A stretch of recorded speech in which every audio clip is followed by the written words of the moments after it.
Então, vamos elevar nosso pensamento a Deus, agradecendo a oportunidade dessa reencarnação, agradecendo a oportunidade de estarmos reunidos novamente nessa encarnação para cumprir todas as metas que viemos cumprir, superar nossas dificuldades e adquirir novos conhecimentos para evoluir sempre como ao Pai. Que Jesus nos abençoe, nos fortaleça, fortaleça a espiritualidade amiga que nos apoia e nos ampara, e abençoe a todos, hoje e sempre. Que assim seja. Está todo mundo vendo a apresentação aí? Sim. Beleza. Então, eu vou fechar minha câmera só para poder ficar melhor aqui. Qualquer coisa, vocês me falam, tá? Porque eu vou botar na tela cheia, e aí eu não vou conseguir ver vocês. Quem quiser conversar ou comentar, só abre o microfone e tal, tá bom? Então, vamos lá.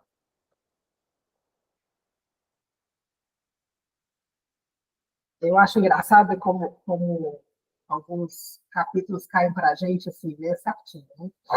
E aí, como é que os temas batem, né, muito com o que a gente experiencia, que a gente vivencia. Então, hoje nós vamos falar, né, do espiritismo na prática homeopática, nós vamos falar sobre o regime de vida espírita, né? E aí eu fico imaginando assim, o que é o regime de vida espírita? Eu sempre lembro daquele livro Conduta Espírita, né? Quem já teve a oportunidade de ler e estudar, eu acho muito interessante, né? Para cada ponto na vida da gente, a gente tem uma conduta espírita pertinente àquela vivência ali, né? Aquele momento ali, né? Então, ele começa assim. Mas ele diz, antes, bem-aventurados os que ouvem a palavra de Deus e aguardam. Jesus, Lucas 11, 28. Refletindo sobre a proposta do regime de vida, ocorreu-nos que, dentre as atividades envolvidas no meio espírita, uma destaca-se, permitindo um paralelo, tendo em vista os objetivos em comum com a abordagem homeopática. Estamos falando do atendimento fraterno. Então, cresce a cada dia o número de casas empenhadas em implantar ou ampliar essa tarefa. Inúmeros são os benefícios advindos de sua prática, verdadeiro laboratório de amor universal, onde a vivência da fraternidade acolhe quem se encontra num momento de conflitos ou carências. E eu achei engraçado, né, porque eu não tinha visto ainda o conteúdo desse capítulo até perceber, né, eu tinha escolhido para fazer, né, e aí eu vi, foi engraçado, né, como é que tem, né, uma ligação com a gente, né, e todo dia ali, toda quarta-feira, quando a gente percebe ali o atendimento fraterno sendo feito, né, tanto presencialmente quanto os das fichas, né, que são atendidas pelo Ezequiel, tanto de animais quanto de pessoas, né, a gente vê nos comentários que ele faz, no tipo de queixas, né, dos quadros que são apresentados ali, né, o tanto que a gente pode aprender com a experiência do outro, né, com a experiência de vida do outro, das lutas, das dificuldades, dos erros, dos acertos, né, e o que eu tenho percebido é justamente isso, né, as pessoas, elas colocam, mandam, né, o pedido, né, tem que escrever um breve texto, assim, né, a respeito, nem sempre breve, né, tem gente que empolga e escreve um texto de quase 2 laudas lá, e a gente tem que resumir. Mas, basicamente, é isso, todo mundo ali está procurando um alívio, né, as suas dores, sejam físicas, sejam emocionais ou morais, e é um verdadeiro laboratório, igual ele falou ali, né? Laboratório de amor universal, porque a gente vê que as pessoas elas procuram a casa espírita como uma tábua de salvação, o atendimento fraterno, como se fosse resolver todos os problemas. Elas querem aliviar as dores delas, querem que, se receitar um remédio, está ótimo, eu quero que receita um remédio, fique resolvido e eu não tenho que fazer esforço. E a maioria das vezes os comentários, né, do Ezequiel é justamente para a pessoa renovar a forma de pensar, renovar a forma de agir, repensar as atitudes, repensar suas crenças, repensar sua conduta, né? Tanto para melhorar, em geral, né, relacionamentos, a vivência, convivência com outros, né, familiares, com pessoas do trabalho, quanto para curar a si mesmo, às vezes de um câncer ou de uma doença, ou problema, mas a parte não quer fazer esse esforço, né? A pessoa quer realmente só que receita homeopática para mim, um, um passe, uma aplicação, e eu quero ficar livre do problema, né? Então, a gente vê que a gente tem que ter, eu vejo Ezequiel fazer muito isso, uma paciência e um amor extremo ao comentar qualquer coisa ou indicar um tratamento, ou indicar uma forma nova de ver na vida, né? E ele tem uma paciência no... E a gente fala assim, gente, a vontade que a gente está ali em volta dele é falar assim, que é isso, a pessoa, a gente fica mentalmente comentando, né? Não chega a falar em voz alta, não, mas a gente pensa, né, na hora. Gente, mas é só a pessoa fazer isso assim, assado. Gente, mas é só isso aqui, assim. E ele não avilta nenhum, como diz, nenhuma. Ele não avilta o livre-arbítrio de ninguém, né? Mas ele oferece conselhos, mas ele não fala, a pessoa tem que fazer isso, tem que fazer aquilo, nada desse tipo, não. É a pessoa que tem que entender, né? Mas ele dá o caminho, tipo, leia o livro Renovando Atitudes, aquele outro que ele receita muito, que é o Evolução para o Terceiro Milênio. E aí você vê que ali está a chave de tudo que precisa resolver, que precisa repensar, que precisa avaliar, reavaliar e mudar na conduta, fazer mudança de atitude mesmo, né? Mas eu vejo, assim, da parte dele, uma paciência que a gente não teria, não, sinceramente. Ele quer dar uma tijolada na testa da pessoa logo para ela acordar. Ele não faz isso, não. Mas continuando aí. Temos tido a oportunidade de integrar um grupo que desenvolve essa atividade com regularidade há alguns anos. As características do trabalho realizado no Grupo Espírita Emmanuel em Belo Horizonte permite àquele que atua como orientador o crescimento e fortalecimento de sua fé, por identificar nos relatos íntimos do atendido os meios veiculados pela justiça divina e moldados pela misericórdia, visando a cura do espírito e ao constatar o quanto do passado de cada indivíduo manifesta sendo presente numa fluência bem ajustada. Isso a gente vê muito. Ezequiel às vezes comenta do tipo assim, a pessoa lá mora numa área rural. E aí ele fala assim, essa pessoa, no pedido, né, está lá. Ele é picado por cobra, ele foi picado por uma taturana lá, picado, não sei se é queimado, né, por uma taturana daquelas bem poderosa, e aí tem enchente, e aí perdeu tudo. Aí você vê assim, que caos que a vida da pessoa virou, né? Aí o Ezequiel, que tem a visão do todo, né? E do arquivo anterior da pessoa, ele pega e fala: essa pessoa foi extremamente danosa para a natureza revolta contra ele. A natureza não, vê ele como um predador, vê ele como uma ameaça. Então, a natureza ataca ele o tempo todo. Então, você vê ali, o cara tem problema físico, tem problema de saúde, tem problema de ser envenenado, picado, caramba, quatro, e a gente pensa, coitado da pessoa, né? Coitado da pessoa. Mas não tem nenhum coitado nesse mundo, né? A gente tem que entender que aquilo ali como ele falou ali, ó, o passado de cada indivíduo manifestando seu presente, né? É a lei de causa e efeito mesmo, não tem como fugir disso.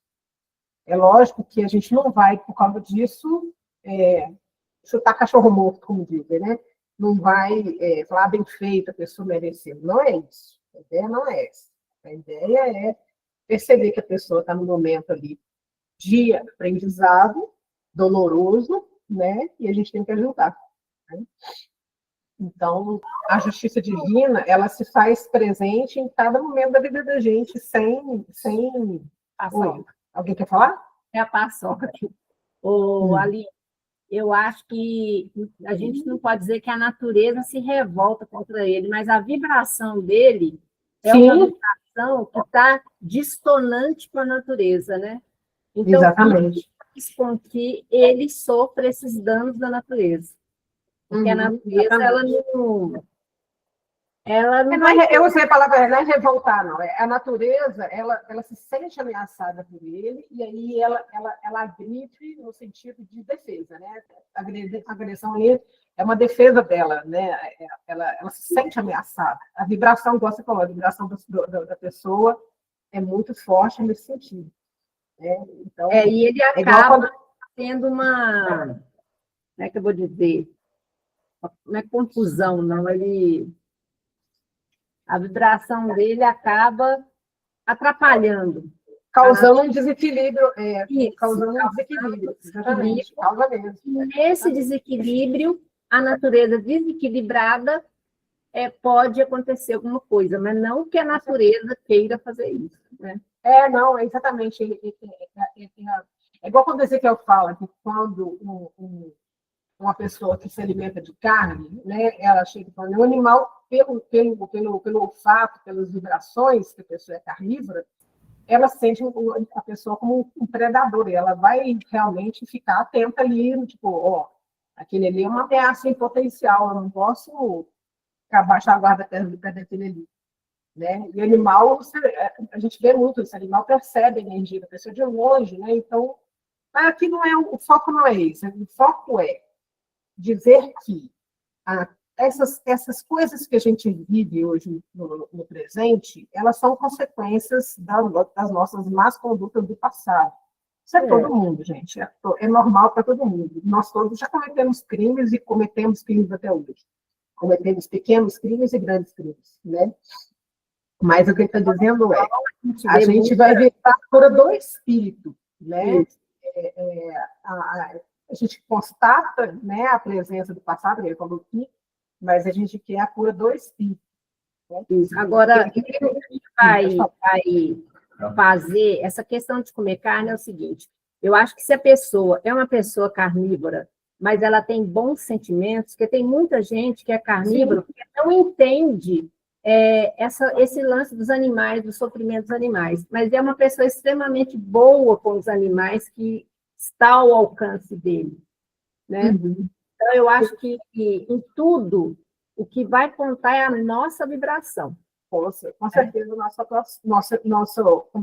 nossa vibração íntima, né? Continuando aqui.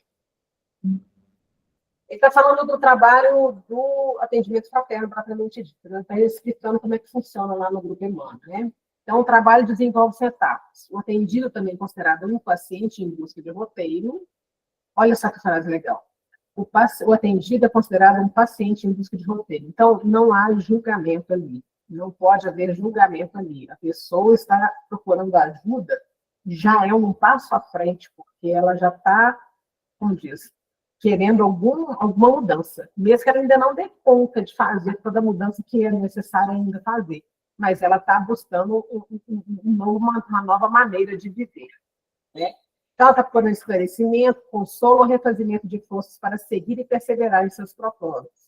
É recebida em sala de espera, onde é feita a chamada daqueles que foram agendados para o dia em ambiente de preces e leituras. No caso ali, lá no Maria Francisca, também, antigamente não era agendado, agora né? O atendimento pessoalmente, né? Mas antigamente, o Ezequiel que pegava, ele puxava, chamava as pessoas do auditório que tinham, né, feito a ficha, né? E ele atendia dependendo da demanda que era mais urgente. Esse primeiro passo, a tarefa está em quilos. Cada orientador dispõe do tempo necessário para a entrevista, em geral 30 a 40 minutos.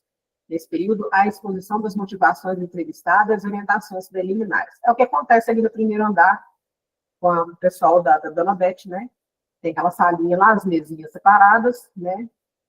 Cada casa faz um jeito, mas nós fazemos lá, desse jeito. Então, ali tem uma breve entrevista ali. E eu já participei uma vez, eles me chamaram uma vez para fazer essa entrevistazinha lá, tipo, ficar para atender algumas pessoas, e eu percebi, eu já tanto fui atendida como atendi. E eu posso garantir, se vocês não fizeram isso, façam, porque é uma microsessão de terapia ali, no caso.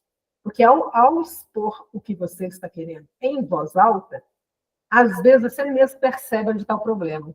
Você, às vezes mesmo, você na hora de falar alto e explicar a situação para quem está te atendendo, você já fala, meu Deus, era isso. Olha só, eu estou falando um negócio que eu arrependi de ter falado essa frase no meio dela. Porque eu estou vendo tanto que eu estou sendo arrogante ou ingrato, ou sei lá, a gente se percebe nesse momento, né? E do outro lado, quando você está ouvindo, você fala assim, gente, como é que essa pessoa não percebeu que ela está fazendo isso, isso e aquilo? E aí você tem que ter o tato e a delicadeza de propor uma nova forma de ver, sem, como diz, né?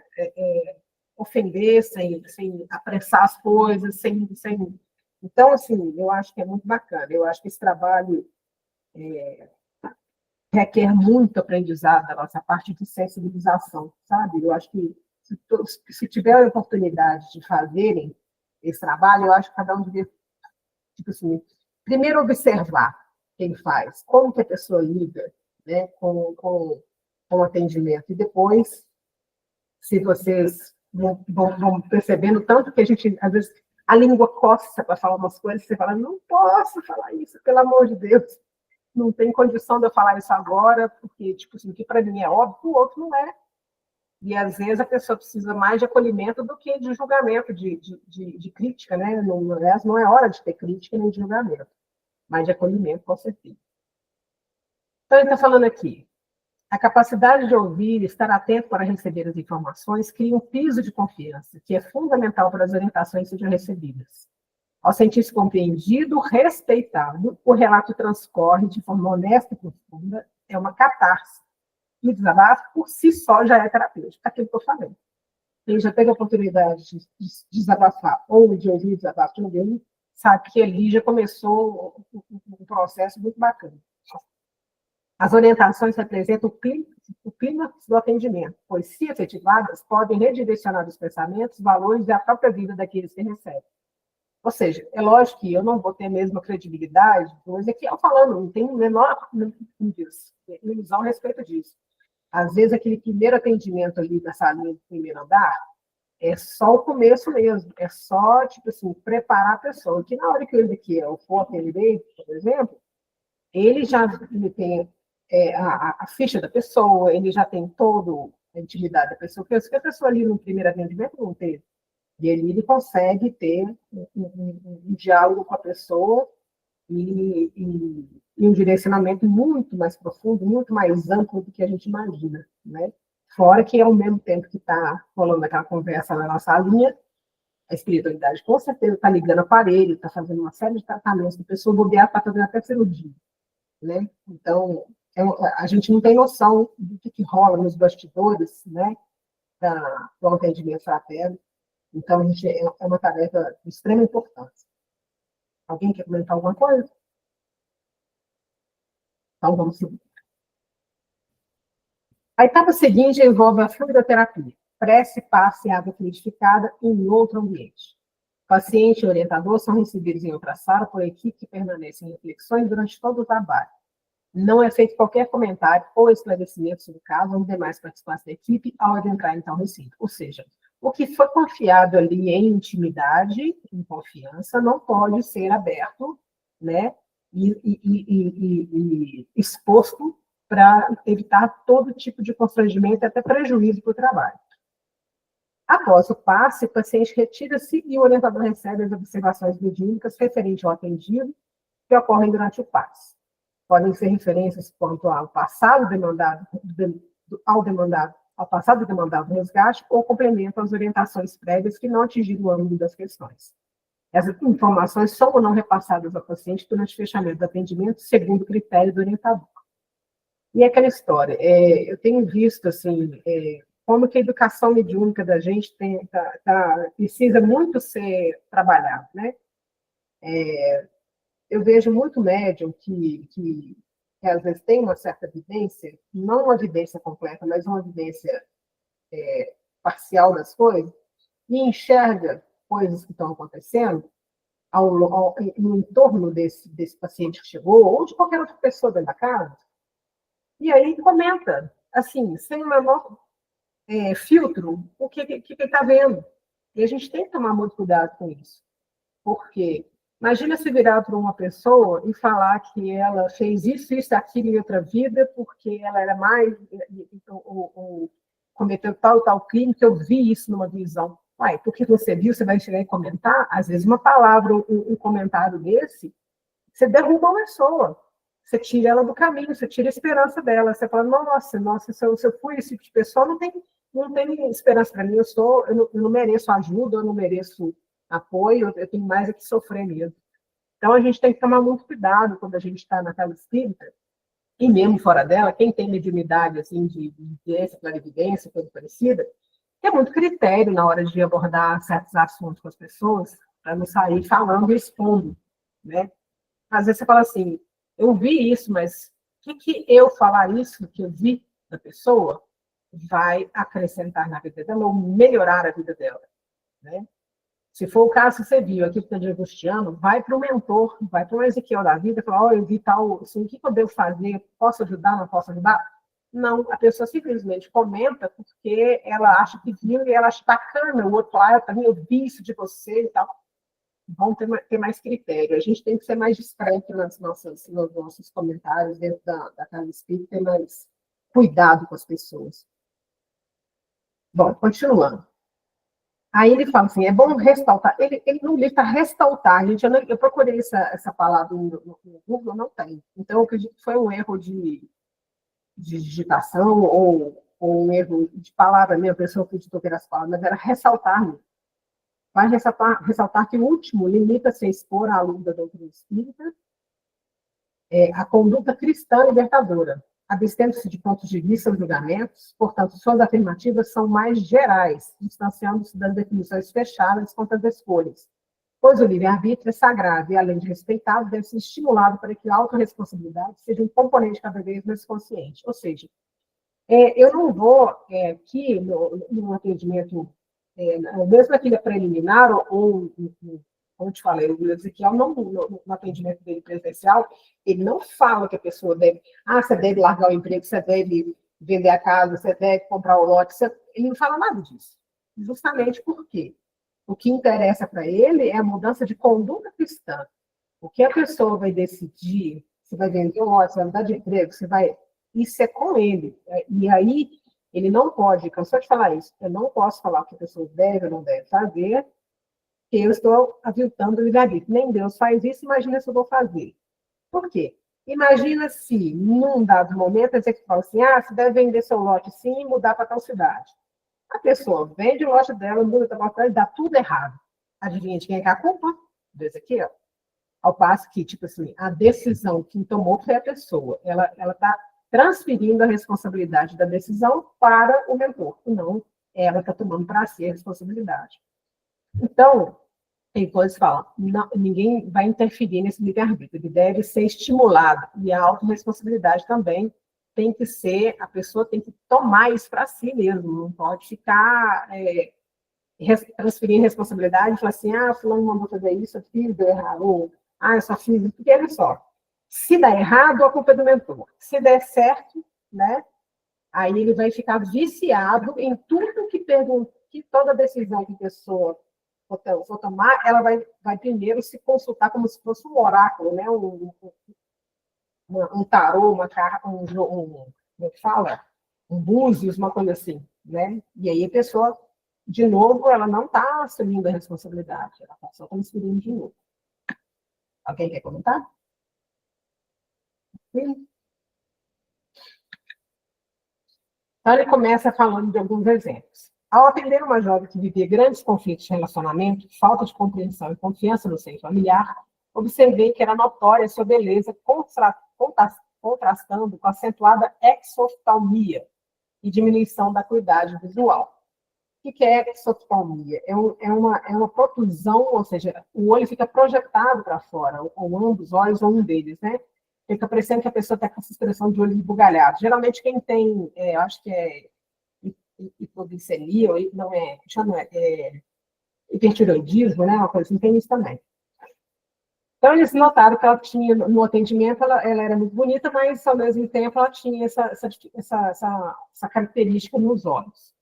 Após o passo, seguindo os passos acima descritos, foi revelado pela percepção mediúnica que as causas de suas dificuldades atuais residiam no uso inadequado do magnetismo como instrumento para subjugar as pessoas aos seus interesses.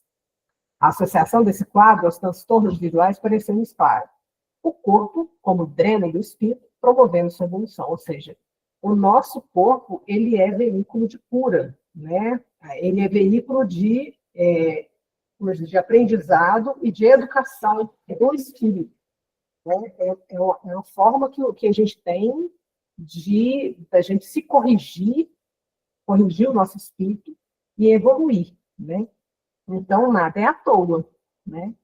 Foi relatado, além disso, um atendimento especial ao seu coração perispiritual com direcionamento de energias e sugerida a construção de uma nova postura frente à vida, aliando razão ou modo de pensar, convivência afetiva sincera. Ou seja, se no passado ela usava a beleza, o magnetismo dela para subjugar as pessoas, os seus interesses, ela se relacionava com as pessoas de forma interesseira. E aí, então, eles descobriram pela mediunidade que ela usava inadequadamente esse magnetismo, e, portanto, na atual existência, o corpo dela estava dando sinais de que ela precisava ser educada nesse sentido. Né? E aí que foi sugerido para ela fazer uma nova conduta, né, moral para poder ajustar isso aí. No fechamento do trabalho, comentamos sobre o tratamento administrado do seu coração, indicando uma nova forma de amar. Então, amar sinceramente, né, realmente com o coração aberto, sem interesses exclusos, segundo as intenções.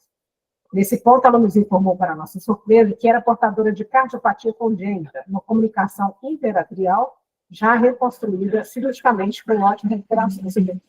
Além disso, ela tem o olho, ela ainda tinha essa questão do problema do coração, mas que já tinha sido feita uma cirurgia, já tinha sido corrigido. O exemplo demonstra-se que o cerne desse entendimento, ou o regime de vida proposto pela espiritualidade, foi buscar viver um amor fraterno, desinteressado, como elemento de equilíbrio, ou seja, todas as nossas mazelas espirituais se expressam nas nossas mazelas físicas, né? E que a gente, você quer ouvir falando isso lá, mudando a atitude, mudando a conduta, renovando a nossa forma de pensar, de agir, de sentir, a gente reequilibra nosso organismo. Para tanto, o centro de seus sentimentos, com o seu reflexo no coração, necessitou liberar seus deslizes passados como uma enfermidade. Olha só que interessante. Então, é uma forma dela se corrigir espiritualmente.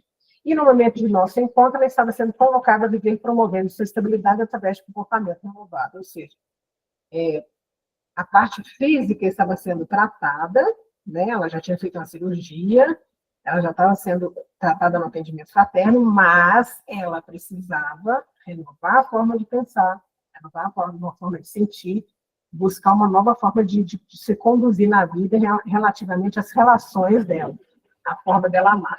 Né?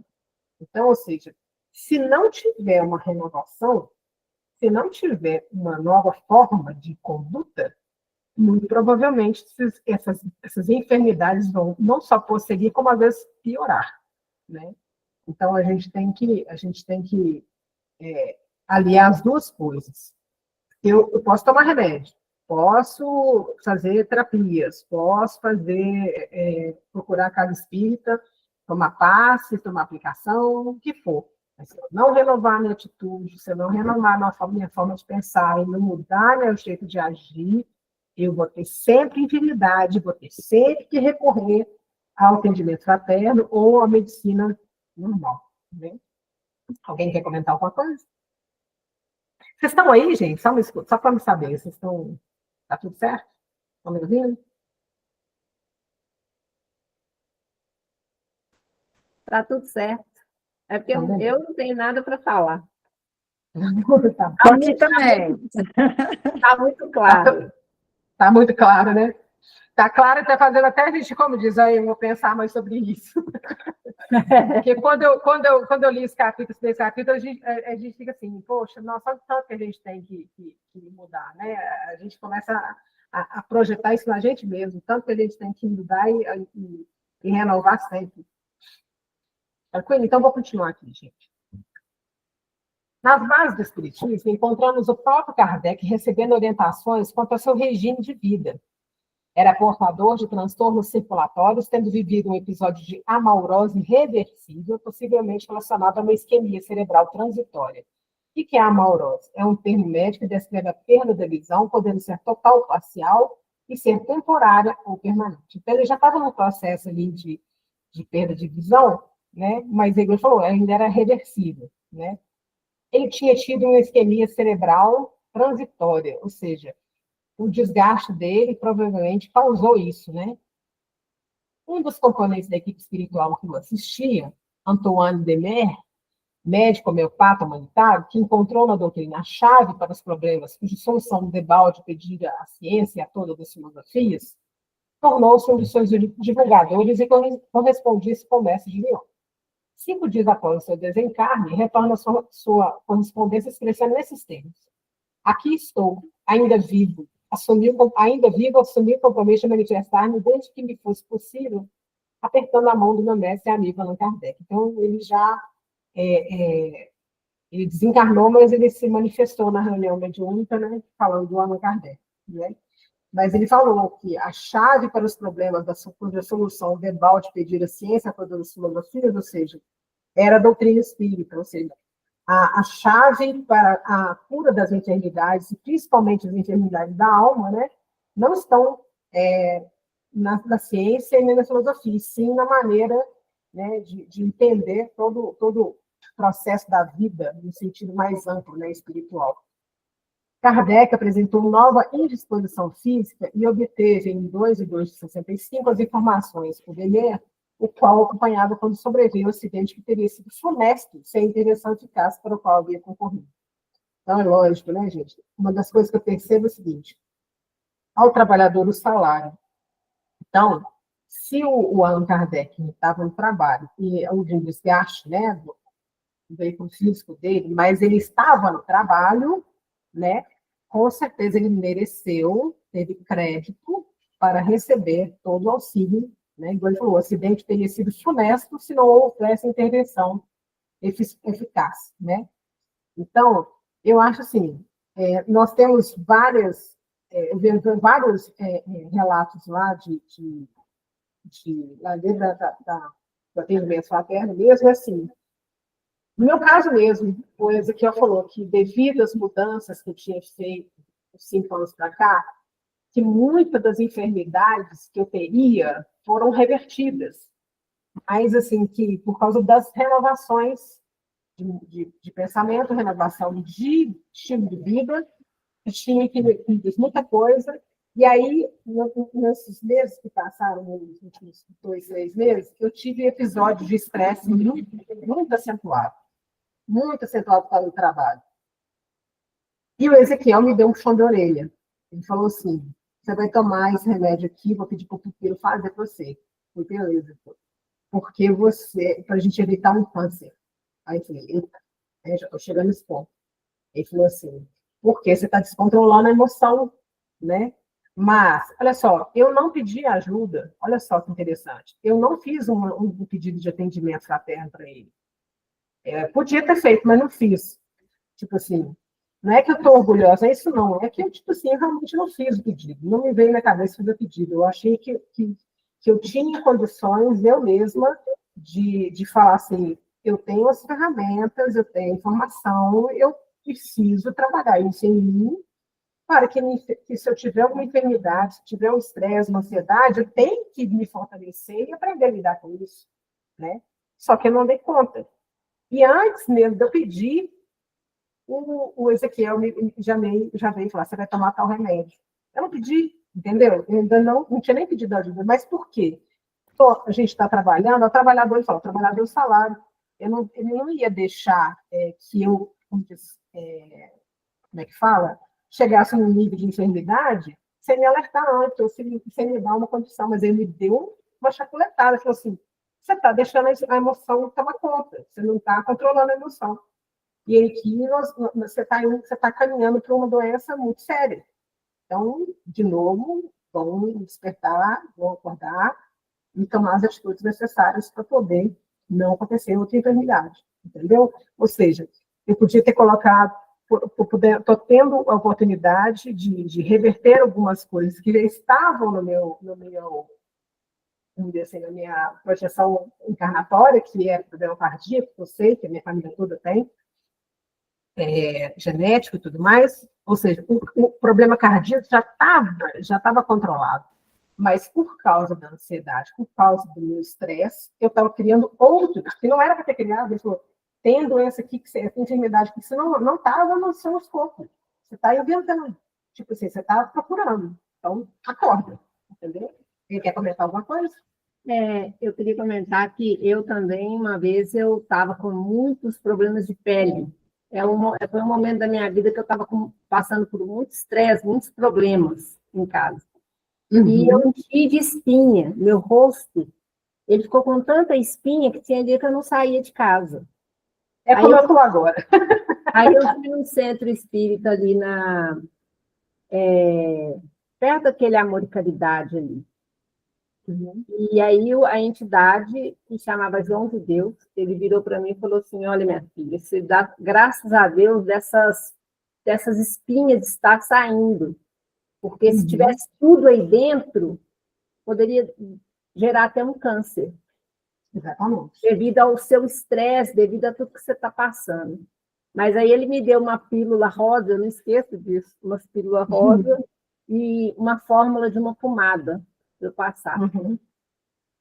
Aí ele falou assim, olha, você toma essa pílula, eram 4 pílulas, durante 4 dias, e passa essa pomada.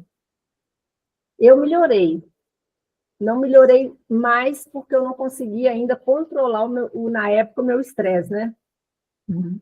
Mas você vê que a espiritualidade está sempre pronta, né, para ajudar. Toda a gente vai até principalmente como quem trabalha. Como quem está trabalhando na caridade, no bem ao próximo, está trabalhando, né? Eu não estava trabalhando em nada.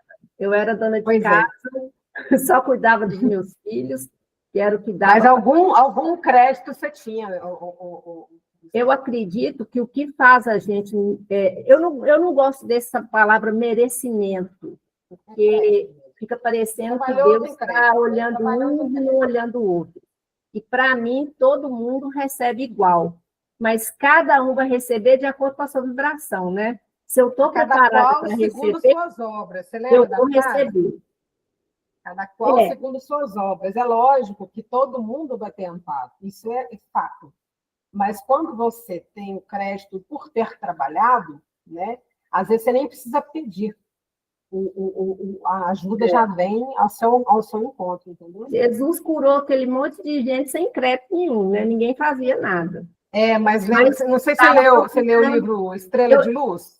Eu não gosto muito dessa palavra assim de crédito, débito, fica parecendo que é uma coisa, uma transação. Comercial, né?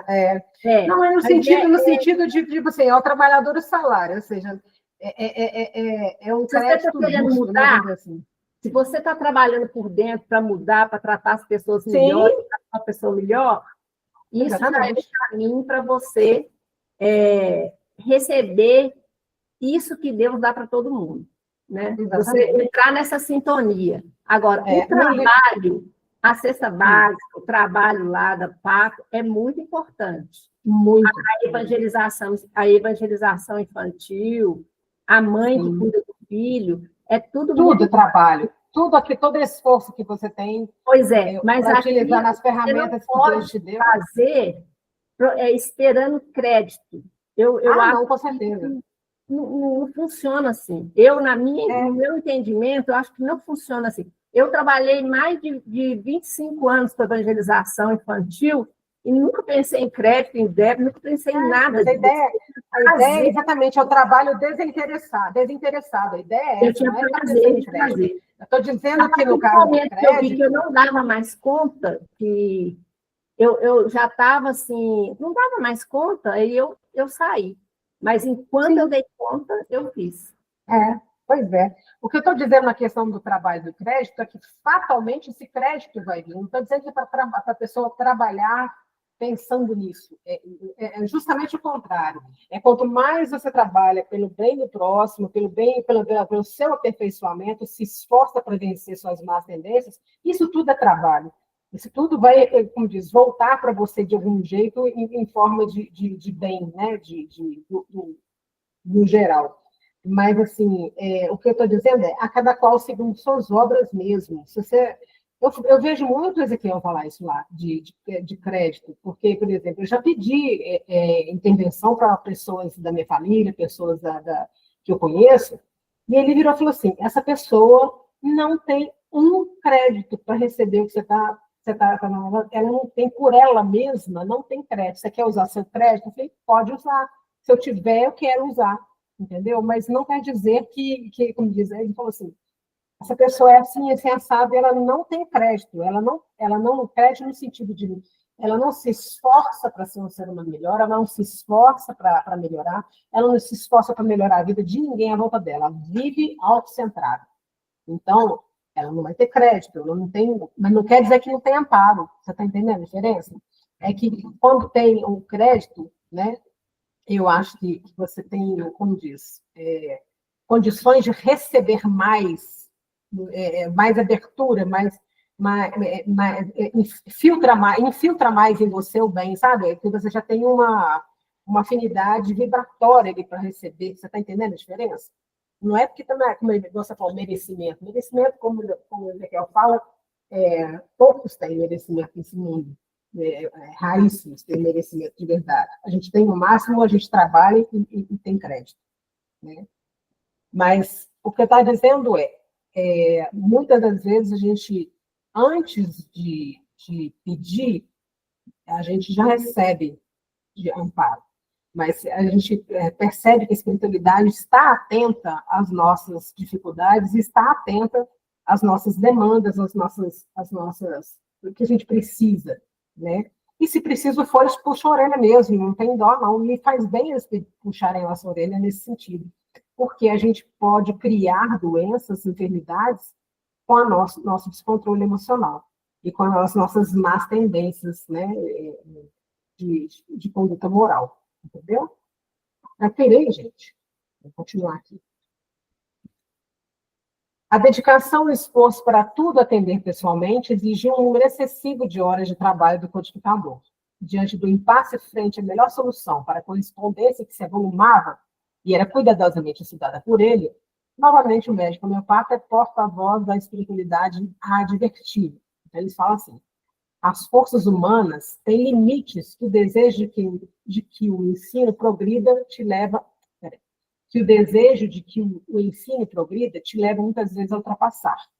Sou aqui delegado de todos os espíritos que estão poderosamente têm contribuído para a propagação do ensino mediante suas sábias discussões.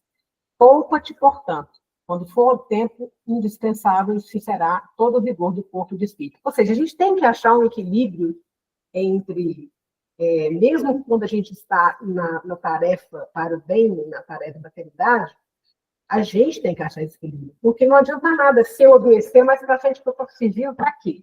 Né? Se eu morrer, se eu desencarnar. Eu não vou, às vezes eu vou interromper uma tarefa que eu me propus a fazer durante tantos anos. Vou supor, eu vou, igual você falou, né? Evangelização infantil. Eu vou ficar tanto tempo na evangelização, vou me comprometer a ficar 30 anos na evangelização, por exemplo. E aí eu me desdobro tanto, faço tanto, eu passo pouco, como diz aí, eu não sei equilibrar para dar tempo do meu corpo regenerar, dar tempo do meu corpo descansar, para eu poder seguir em frente e fazer esse trabalho até o final. E aí, às vezes, eu tenho que interromper ele antes, porque meu corpo não aguentou, eu usei ele acelerado no último limite, não precisava, bastava ter equilibrado o tempo de repouso, de descanso, com o tempo de trabalho. Mas eu concordo, gente, é muito difícil a gente tentar achar esse equilíbrio nos dias de hoje, principalmente com o nível de vida acelerado que a gente vive. Então, eu mesmo estou sofrendo consequências disso. Então, eu estou tentando procurar meu equilíbrio nesse momento, e não está fácil, não, mas eu vou encontrar, se Deus quiser. Deslocando nosso foco para a abordagem homeopática, encontramos muitas citações no corpo filosófico dessa terapêutica que corroboram e indicam ao médico a valorização do encaminhamento dos homens para um modo de vida saudável, uma vez que o conflito despertado pelas paixões, a indolência, excessos destrutivos, companhias depravadas que seduzem os mais frágeis, acionam a emersão das doenças crônicas. Então, é lógico, se a gente vê que trabalhando no bem, tentando se esforçar, a gente já encontra enfermidades que a gente às vezes nem coloca na nossa frente. Imagina se a gente tem um tipo de vida totalmente desequilibrado e desregrado. Né? A gente está atraindo enfermidades, com certeza. E essas enfermidades são justamente para voltar a gente para o caminho certo. Voltar botar a gente na linha, vamos dizer assim. As circunstâncias da vida, as contrariedades, as mágoas podem irromper em doenças crônicas manifestas, aumentar sua expressão, dificultar sua cura e até torná-las irreversíveis. A alma abatida por tristeza, sustos repetidos, pesar, aflições e contrariedades constantes fica exposta ao reaparecimento de transtornos já superados e ao surgimento de novos. É aquilo que eu falei mais cedo. Eu com certeza tenho problemas de cardiopatia também relacionados a karma, mas eu estou num nível de estresse que estou gerando doenças que eu não poderia, que não estavam no escopo. Então, a gente tem que, como diz, tratar daquilo que a gente sabe que é como diz, de resgate e tentar não criar novas, né? Então, isso a gente tem que correr atrás desse equilíbrio na nossa vida pessoal, na nossa vida prática, para a gente não sair, como diz, criando mais doença que a gente precisava ter. A experiência de Dimas, personagem André Luiz em Obreiros da Vida Eterna, demonstra os efeitos que o corpo padece, cercado de exigências sentimentais, subalimentado, mal dormido, teve as reiteradas congestões hepáticas convertidas da cirrose hipertrófica, portadora da desintegração do corpo. Então, esse Dimas, o universo da vida dele ali, né, ele estava subalimentado, tinha muitas exigências sentimentais, mal dormia, e aí aquilo começou a afetar o corpo dele, né, e aí acabou criando essa cirrose hipertrófica. Né. Apesar da vida digna no exercício da mediunidade, desencarna por volta dos 50 anos em função de carência definida como a serenidade intangível dos legítimos apóstolos do Evangelho. Os choques recebidos frente à dor alheia sempre repercutiam amargamente no coração. E aí é outra questão, né? Além da gente lidar com o estresse da gente ainda, no atendimento fraterno, a gente lida com as mazelas do outro, né? E às vezes, se a gente se deixar se emocionar demais com a dor do outro, a gente também não está ajudando nem ele, nem a gente, né? Então, é um exercício de equilíbrio geral mesmo. Gente, eu vou encerrar por enquanto, porque já são 17h50, e a gente precisa interromper por causa do estudo que vai ser feito. Oi, pode falar. Eu queria comentar uma coisa rapidinho. Eu tive um sonho essa semana que o sonho eu não lembro, não importa. Eu só lembro de eu ter parado numa rua estranha, numa cidade muito estranha. E aí eu tenho muitas coisas dentro de mim relacionadas com quando meu pai esteve aqui em casa. Aquelas coisas que você devia ter feito assim, e aquilo me sufoca às vezes. E aí, no sonho, eu falei com a pessoa que estava comigo, isso aí está me sufocando. Aí ele falou, Estela, grita, aqui você pode gritar. Gente, eu abaixei, mas eu gritei até colocar para fora. Eu achei isso tão interessante. No sonho, nunca aconteceu isso comigo. Então, assim, às vezes você está passando... Desdobramento, né? Você quer dizer? Às vezes você está passando por coisas que você quer gritar só para tirar, né, aquilo de dentro de você. Só para desabafar. E no sonho, no desdobramento, não sei, o Espírito falou comigo, Estela, grita, aqui você pode gritar à vontade. E eu abaixei, assim, fiquei de cócoras, e gritei, até não querer mais. Aí, até lá no sonho... Se essa moda pega... Olha que Tá maravilha. certo. Máximo. Tem muita emoção represada, né? Então, se a gente não souber sentir essa emoção de forma equilibrada, sentir, deixá-la extravasar, deixá-la escapulir, deixá-la ser vivenciada, você fica reprimindo aquilo dentro de você, e de repente você está um monte de enfermidade ali, como diz, colecionando enfermidade. Não Achei pode, o né? máximo e agradeci. O Ali, domingo que vem não vai poder ter a reunião, não. Tem o MOS, tem o congresso. Ah, é. Domingo que Pois é, vem. então, aí a gente continua sem ser nesse domingo, no próximo, no outro ainda. Pode Gente, ser? quem fez a inscrição, gente, faz a inscrição para participar do MOV. Falar nisso, depois a gente vai conversar, mas eu queria encerrar a reunião, senão a gente vai avançar na próxima. Estela, você olhou com a questão da Já, eu vou mandar para Falta- você.